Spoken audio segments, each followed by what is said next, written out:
All right, so get this. Today, we're going to dive into something pretty wild.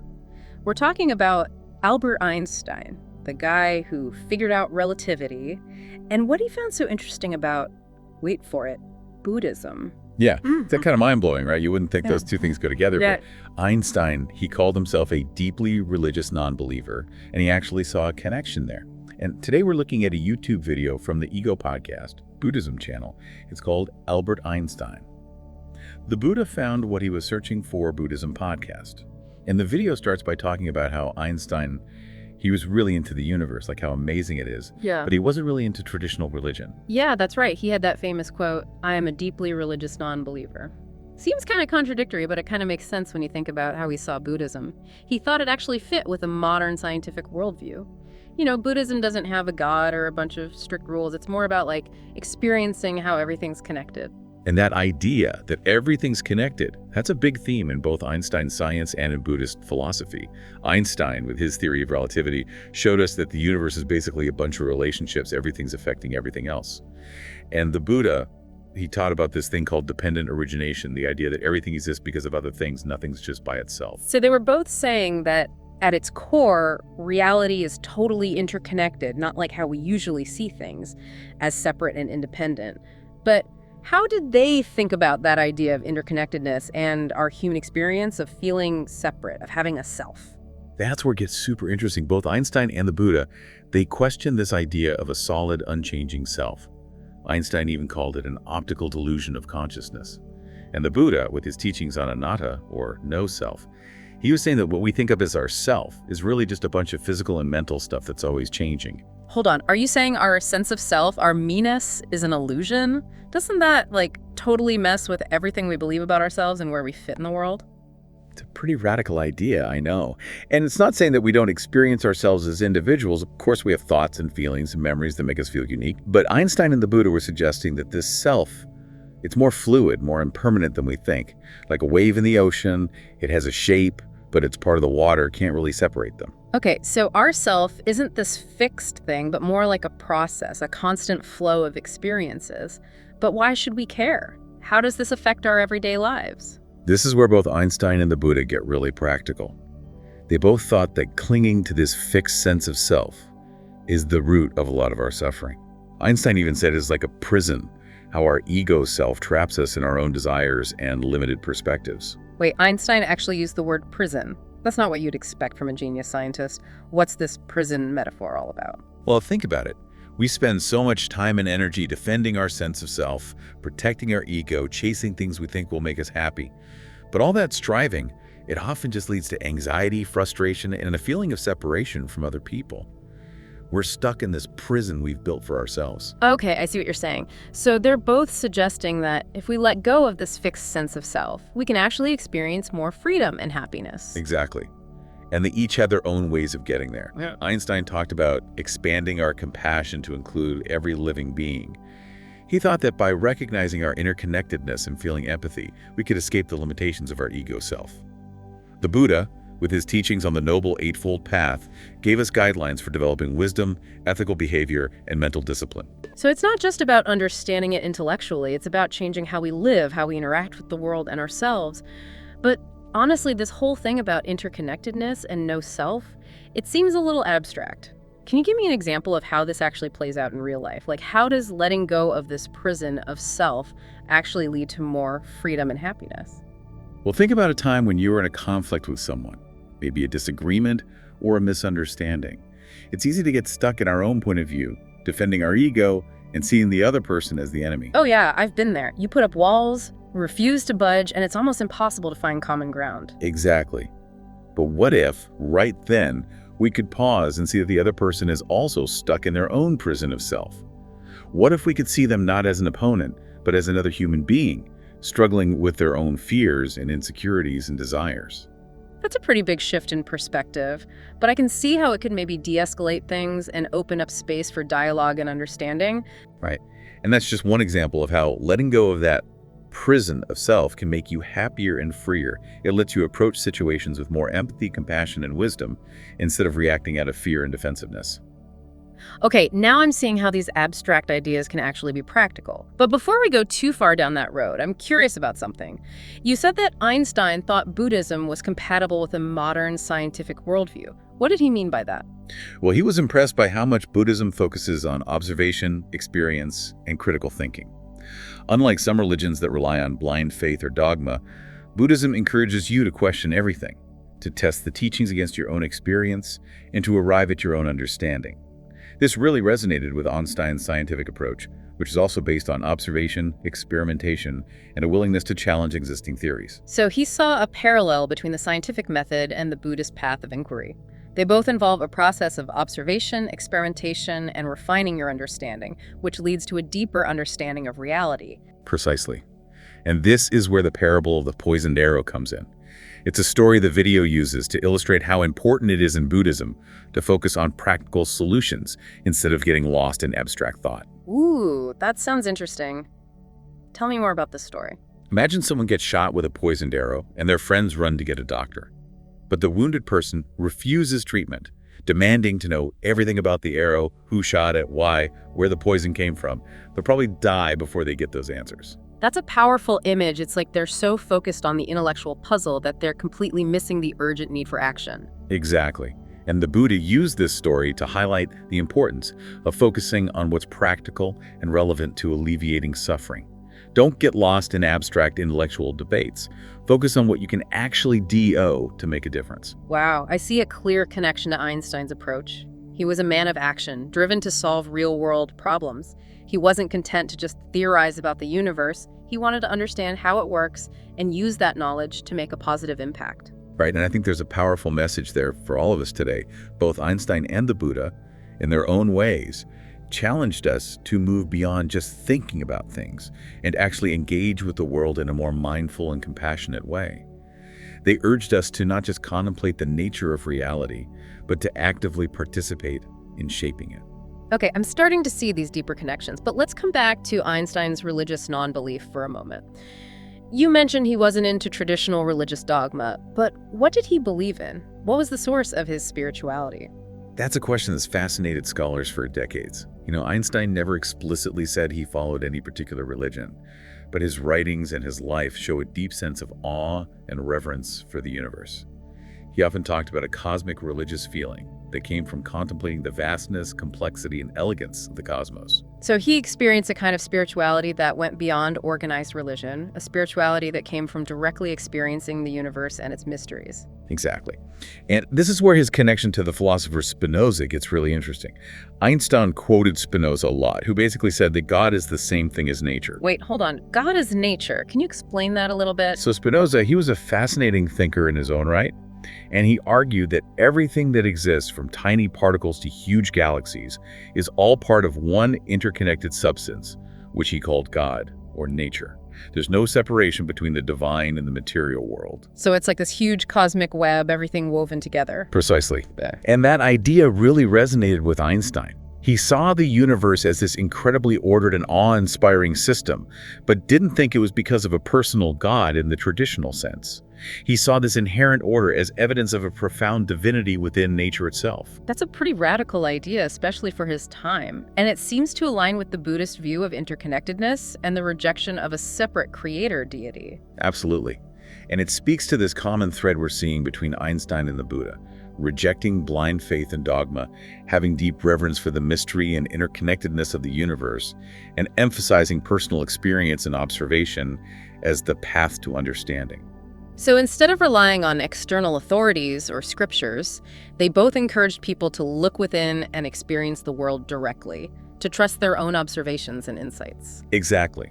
And that aligns perfectly with Buddhism's concept of the 5 niyamas, which are basically natural laws that govern the universe. The idea is that everything that happens is the result of countless interconnected causes and conditions, constantly changing and evolving. Yeah. There's no single creator deity controlling everything. It's like a giant, ever-changing puzzle, and we're all pieces of it, contributing to the overall pattern. But if the Buddha was all about practical solutions, what did he actually offer as a way to deal with this prison of self and all the suffering that comes with it? This is where the Buddha's teachings on the middle way come in. He rejected the extremes of eternalism, the idea of an eternal soul, and nihilism, the belief that nothing matters. Instead, he advocated for balance and moderation, a path focused on understanding the true nature of reality and cultivating wisdom and compassion.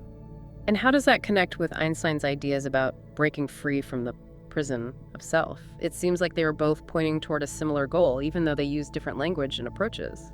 Absolutely. Remember how Einstein talked about expanding our circle of compassion to include all living beings? That's essentially the same message the Buddha was conveying.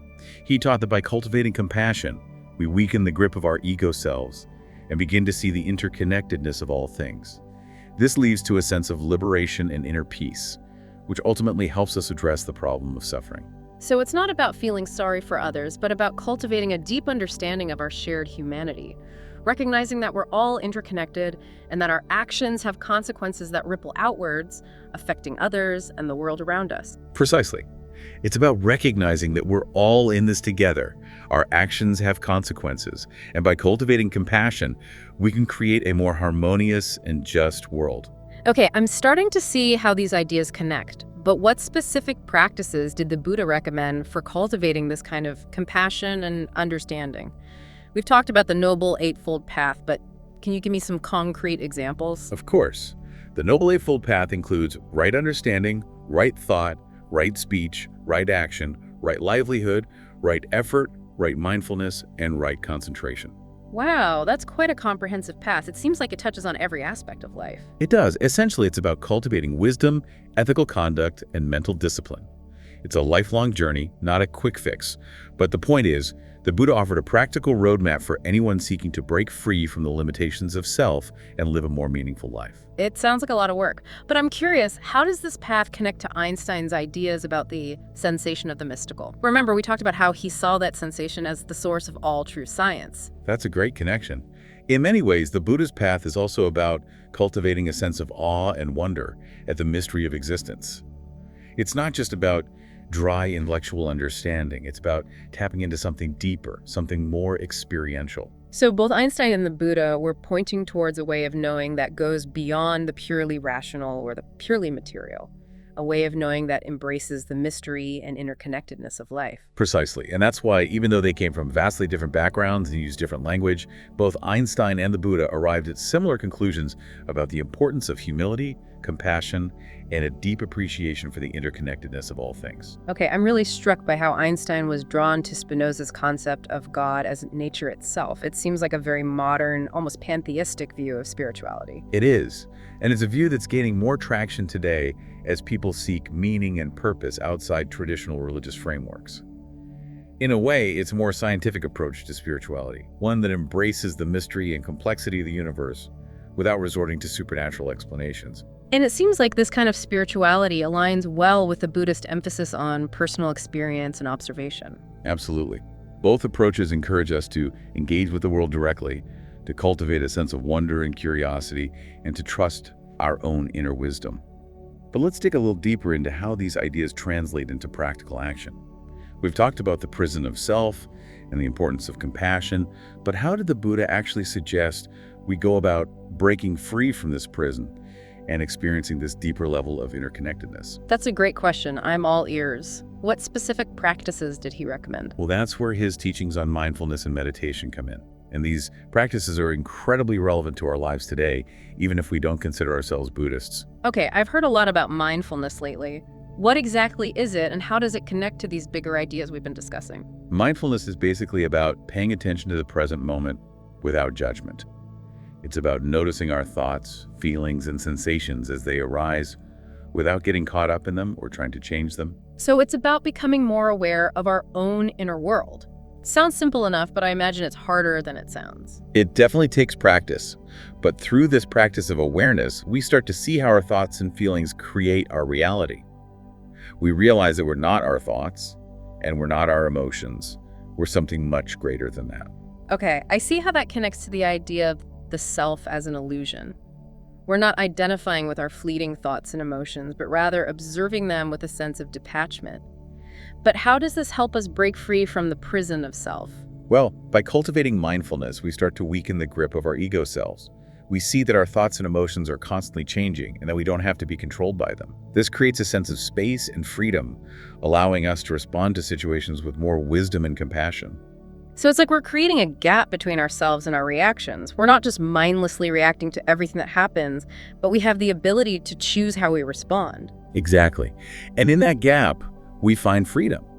We're no longer automatically reacting to everything that happens around us. We can choose how we respond based on our values and our deepest intentions. Okay, I'm starting to see how this all fits together, but what about meditation? How does that play into this whole picture? Meditation is essentially a practice for cultivating mindfulness. It's about training our minds to be more present, more focused, and more aware.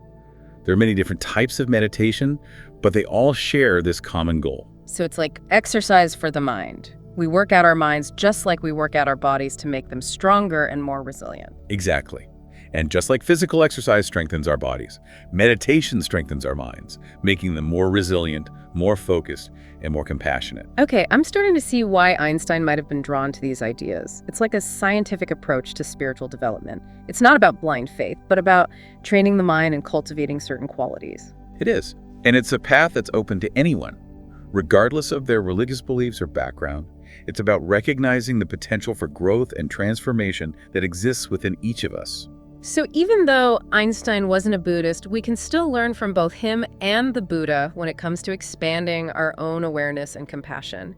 But before we wrap up part 1 of this deep dive, I want to address something that I think our listener might be wondering. If Einstein never explicitly endorsed Buddhism, does that diminish the connection we're exploring here? Not at all. Remember, Einstein was a man of science and was always cautious about making claims that couldn't be supported by evidence. But his writings and his life clearly demonstrate a deep appreciation for the kind of spiritual insights offered by Buddhism. It's about the resonance between their ideas, not about any formal affiliation. And that resonance is undeniable.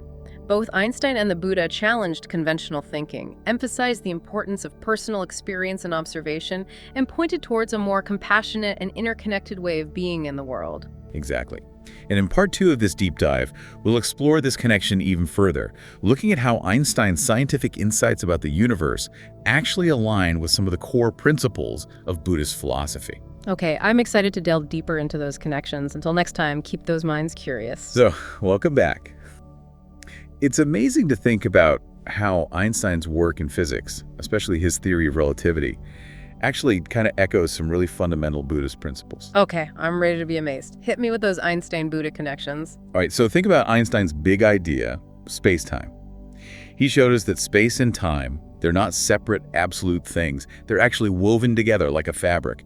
And this fabric, it warps and curves because of gravity. It completely changed how we see the universe. Right. It's not like that static clockwork universe that Newton described. Exactly. And this idea, this dynamic, interconnected universe where everything is in flux, it actually lines up pretty well with the Buddhist view of reality. All right, break it down for me. How does relativity connect to Buddhism? Well, Buddhism really emphasizes impermanence, the idea that everything is always changing, nothing stays the same. And this isn't just about the physical world, it's about our thoughts, our emotions, even our sense of self. Okay, so both Einstein and the Buddha were basically saying that the only constant is change.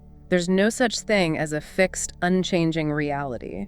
Exactly. And when you understand impermanence, it changes how you live your life. It makes you think about letting go of things you're attached to, because they're always changing anyway, you know? It's about embracing how life flows and finding peace, even though everything's impermanent. That's a powerful message, but I gotta be honest, it's kind of a mind bender. It's hard to wrap my head around the idea that everything's constantly changing, even our sense of self. It is a challenging concept, but it can also be really liberating. Think about it. If our sense of self is always changing, then who are we really? What is this I that experiences everything? Whoa, those are some deep questions. And I'm guessing both Einstein and the Buddha had some thoughts on this. Oh, they did. And while they didn't necessarily give a definitive answer, they both hinted at a deeper level of selfhood, one that's not limited by our ego selves, but is rooted in interconnectedness and awareness. Okay, so it's not about denying that there's a self. It's about understanding what it really is. It's not a fixed thing, but more like a process, a constantly evolving flow of experiences. Precisely. And understanding that can have a huge impact on how we relate to ourselves, to other people, and to the world around us. It can help us be more compassionate, understanding, and accepting. I can see how that would be true. If we realize that our sense of self is always changing, then we're less likely to cling to rigid ideas about who we are and who others are. We become more open to growth and transformation. Exactly. And this is where Einstein's idea of expanding our circle of compassion is so important. Sure. He believed that by recognizing our interconnectedness, we could go beyond the limits of our ego selves and develop a more expansive sense of self, one that encompasses all beings. That's a beautiful vision. And it aligns with that Buddhist concept of loving kindness or meditation, where you cultivate feelings of love and compassion, extending them outwards from yourself to people you love, to strangers, to all beings. Exactly. And this practice of cultivating compassion, of expanding who we care about, it's not just some feel-good exercise. It has real consequences in the world. It can help us deal with some of the biggest challenges we're facing today. Okay, I'm intrigued. Give me some concrete examples of how compassion can help us tackle global issues. Well, think about the climate crisis. It's this huge, complex problem that needs everyone to work together on a global scale.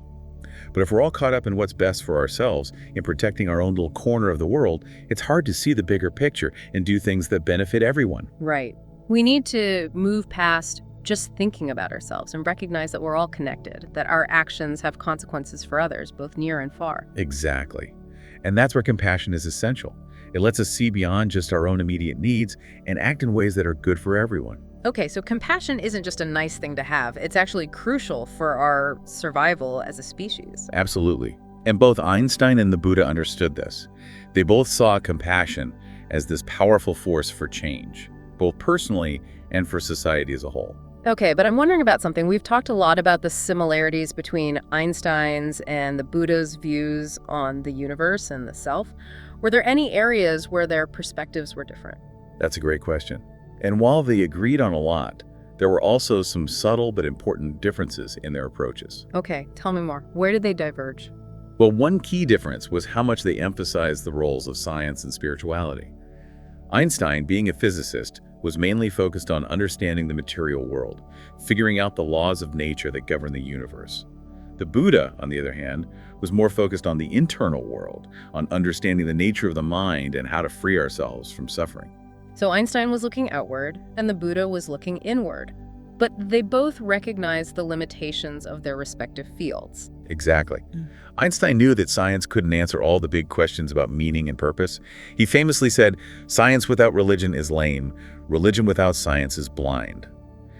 The Buddha, in a similar way, knew that just understanding things intellectually isn't enough to achieve liberation.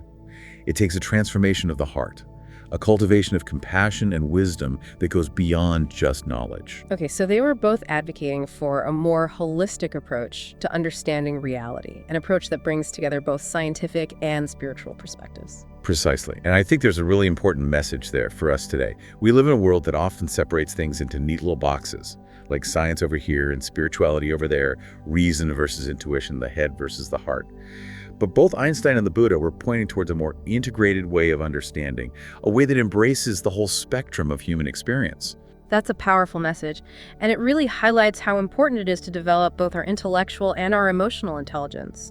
We need to be able to think critically and analyze data, but we also need to be able to connect with our hearts, to cultivate empathy and compassion. Exactly. And that's where things like mindfulness and meditation can be incredibly helpful. They help us bridge the gap between thinking and feeling, to develop both wisdom and compassion. Okay, but I'm curious about something. We've talked a lot about how Einstein and the Buddha's ideas are relevant to today's world, but their lives and their teachings were from very different cultures and times. How can we be sure that their insights still apply to our modern, tech-driven world? That's a great question. And it's true, the world has changed so much since Einstein and the Buddha were alive, but the basic challenges of being human are still the same. We still struggle with suffering, with trying to find meaning and purpose, with the complexities of relationships, and the need to connect with others. So even though the external circumstances may have changed, the internal landscape of human experience is still pretty much the same. Precisely. And that's why the insights of Einstein and the Buddha are still so relevant today. They offer timeless wisdom about what reality is, what the self is, and how to find greater freedom and fulfillment. Okay, I'm convinced. But I'm curious, how do their ideas about spirituality differ from more traditional religious beliefs? What made their approach so unique and so appealing to modern people? That's a great observation. And this is where we see one of the most striking things Einstein and the Buddha have in common. They both rejected the dogma and superstition that you often find in traditional religions. They emphasized personal experience, critical thinking, and a direct connection with the mystery of existence. Okay, so they were both spiritual, but not necessarily religious in the conventional sense? Exactly. Einstein famously called himself a deeply religious non-believer, and the Buddha rejected the authority of the Vedas, the Hindu sacred texts. So they were both kind of rebels in a way, challenging the established way of thinking and paving the way for a more modern, experiential approach to spirituality. Precisely. And that's one of the reasons their ideas still resonate so strongly today. They offer a path to spiritual growth and fulfillment that's not bound by dogma or tradition, but is rooted in direct experience and a deep connection with the universe. Okay, I love that. It's about connecting with something larger than ourselves, whether we call it God, nature, the universe, or something else entirely. But if they rejected traditional religious beliefs, what did they put in their place? What was at the core of their spirituality? For Einstein, it was a deep sense of awe and wonder at the beauty and order of the universe. He saw the cosmos as this grand and elegant symphony governed by laws that reflected a profound intelligence. So it was like he saw a kind of cosmic mind at work, a sense of purpose and meaning woven into the fabric of reality. Exactly. And this filled him with a sense of humility and gratitude.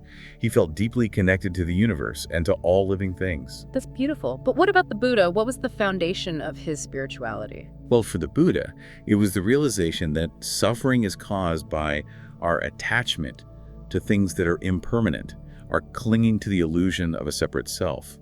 He taught that by developing wisdom, compassion, and ethical conduct, we can break free from this self-created suffering and experience true liberation. Right. That reminds me of that prison of self we talked about earlier. It's about realizing that our sense of self isn't a fixed thing, but a process, a constantly changing flow of experiences. Exactly. And by understanding that, we can start to let go of our attachments to things that are always changing and find peace and freedom, even though everything is impermanent. Okay, I'm starting to see how these ideas, even though they come from different traditions, actually complement each other pretty well. They both point towards a way of being in the world that's grounded in wisdom, compassion, and a deep understanding of how everything is interconnected.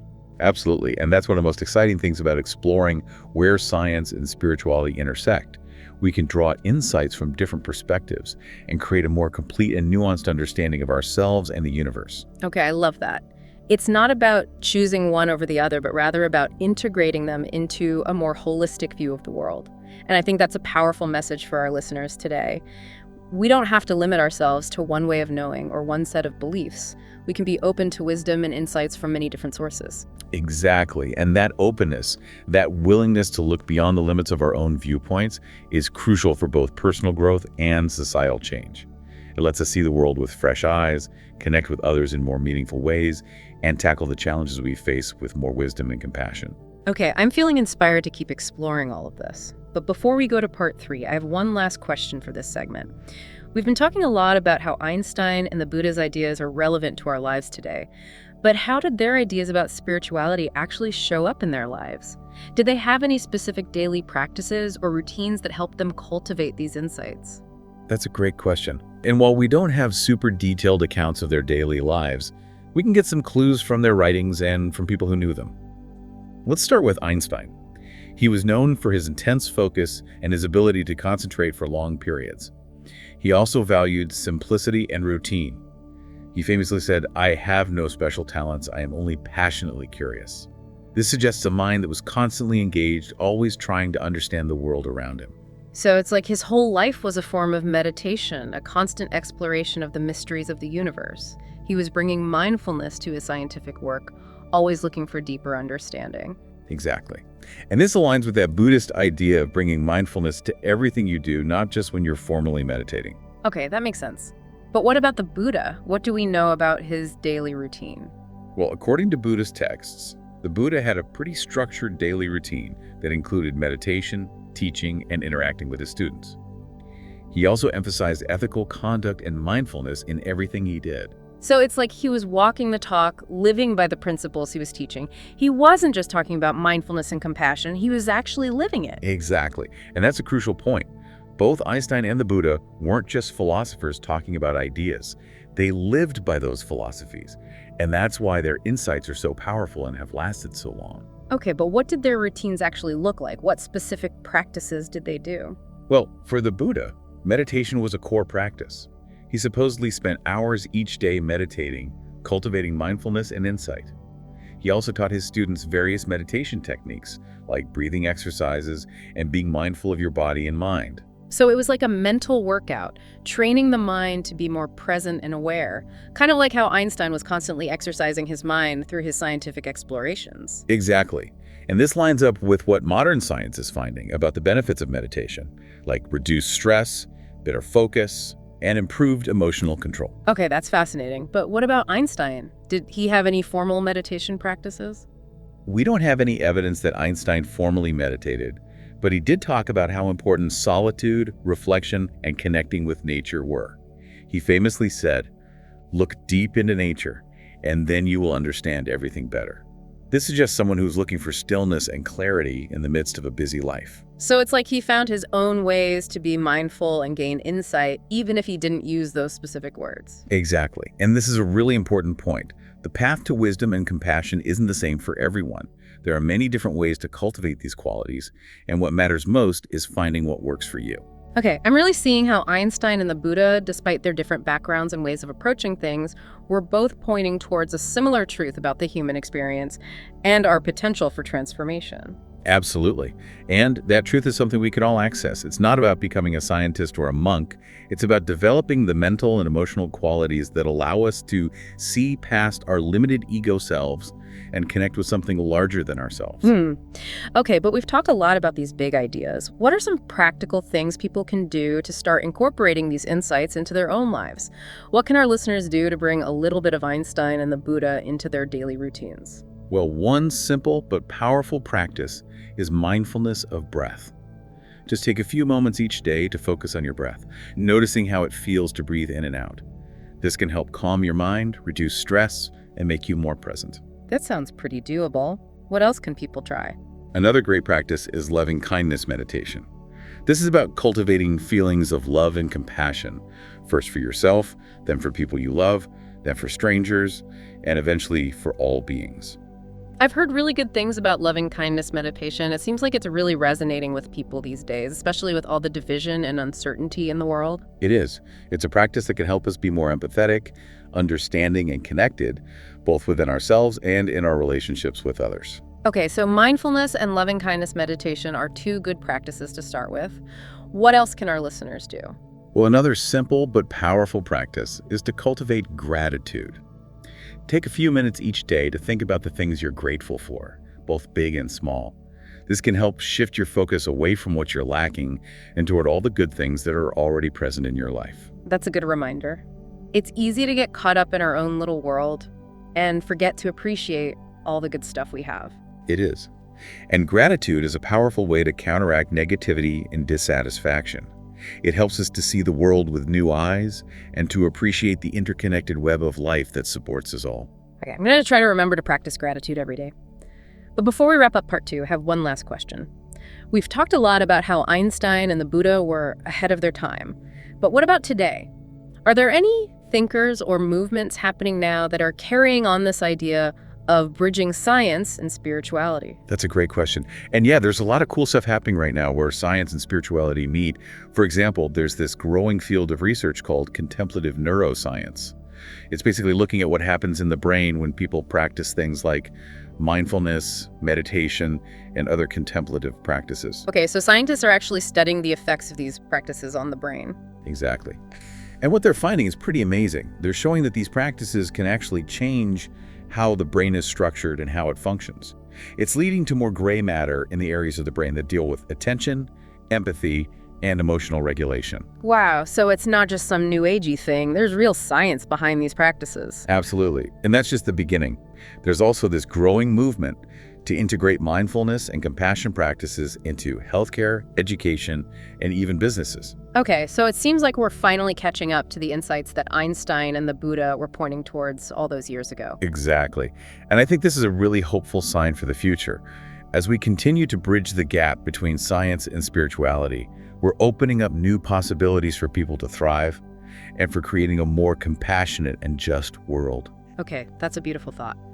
But before we move on to part 3 of our deep dive, I want to leave our listeners with one final question to think about. If the self is an illusion, as both Einstein and the Buddha suggested, then who are we really? What's the nature of this true self that's beyond all the ways we identify with our ego? We'll dig into that question more in part 3. Stay tuned. And we're back for the final part of our deep dive into Einstein and Buddhism. It's been a wild ride, right? All these big ideas about the universe, the self, and what reality even is. Yeah, it's been pretty mind-blowing. We've seen how Einstein, this genius scientist, actually found some common ground with ancient Buddhist wisdom, making us question everything we thought we knew about who we are and how we fit into the world. And in part 2, we left everyone with this huge question. If the self is just an illusion, like both Einstein and the Buddha said, then who are we really? What is this true self that's beyond all our ego stuff? You know, that's the kind of question that's been bugging philosophers and spiritual seekers forever. And there's no easy answer. But Einstein and the Buddha, they both gave us some hints. They pointed towards this deeper level of selfhood, one that's not limited by our egos, but connected to everything, full of compassion and awareness. Okay, so it's not about finding some fixed, unchanging, true self. It's more about constantly expanding our sense of self to include more of the world around us, recognizing that we're not just isolated individuals, but part of something much bigger. Exactly. And that's a journey that never really ends, this lifelong exploration of uncovering that deeper sense of self. But it's a journey that's totally worth it, full of meaning, purpose, and the chance for real transformation. I love that idea. It's not about reaching some final destination. It's about enjoying the journey and all the opportunities for growth and change along the way. But how do we actually start this journey? What can we do to develop this more expanded sense of self? Well, both Einstein and the Buddha talked about how important mindfulness and compassion are. By developing these qualities, we start to see through that illusion of separation and really experience how connected everything is. We start to get that our well-being is tied to the well-being of everyone else and the whole planet. So it's not just about personal growth, it's about realizing we have a responsibility to all of life. Precisely. And this is where Einstein's idea about social responsibility and the Buddhist teachings on ethics come together. They both knew that what we do has consequences. It ripples outwards, affecting everyone and everything around us. Okay, so it's about living in a way that shows we understand interconnectedness and compassion. It's about making choices that are good not just for ourselves, but for everyone and everything. Exactly. And this can look like so many different things, from the small choices we make every day to working for bigger systemic changes. It's about being aware of how we impact the world and using our skills and resources to create a more just, fair, and sustainable future for everyone. Okay, I'm totally on board, but I have to admit, I'm still kind of intimidated by this whole journey of self-discovery and expanding my compassion. It seems like a lot. Where do I even start? It's totally normal to feel a little overwhelmed. But remember, both Einstein and the Buddha said it's important to start where you are, with small, consistent steps. You don't have to become a meditation guru or a social activist overnight. Okay, that makes me feel better. So what are some small things our listeners can do to start? What practices can they try in their everyday lives to be more mindful, compassionate, and connected? Well, like we talked about in part 2, mindfulness of breath is a great practice. Just taking a few minutes each day to pay attention to your breath, noticing the sensations of breathing in and out, can help you become more present, more grounded, and more aware of your thoughts and feelings. Right, it's like a little mini meditation you can do anytime, anywhere. Exactly. And another powerful practice is loving kindness meditation. This is about cultivating feelings of love and compassion, starting with yourself, then extending it to people you care about, then to strangers, and eventually to all beings. I've heard so many good things about love and kindness meditation. It seems like it's really popular these days, especially with all the division and uncertainty in the world. It is. It's a practice that can help us be more empathetic, understanding, and connected to each other. Okay, so mindfulness and loving kindness meditation are two great starting points. What else can our listeners try? Another simple but powerful practice is to cultivate gratitude. Just take a few moments each day to think about all the things you're grateful for, both the big things and the small things. This can help shift your focus from what you don't have to all the good things that are already present in your life. That's such a good reminder. It's so easy to get caught up in our own problems and forget to appreciate all the good stuff. It is. And gratitude is a powerful way to combat negativity. It helps us see the world differently and appreciate how everything's connected and supports us. Okay, I'm definitely going to try to make gratitude a part of my daily routine. Well, this has been an incredible journey. We've explored so many fascinating ideas about the universe, the self, and the interconnectedness of all things. We've seen how science and spirituality, often seen as separate domains, can actually complement and enrich each other, offering us a more holistic and meaningful way of understanding ourselves and the world around us. And we've learned about practical ways to integrate these insights into our daily lives, cultivating mindfulness, compassion, and a deeper sense of connection to all beings. I hope our listeners have enjoyed this deep dive as much as we have. It's been a privilege sharing this exploration with you and our listeners. And remember, the journey doesn't end here. Keep questioning, keep learning, keep growing, and keep embracing the interconnectedness of all things.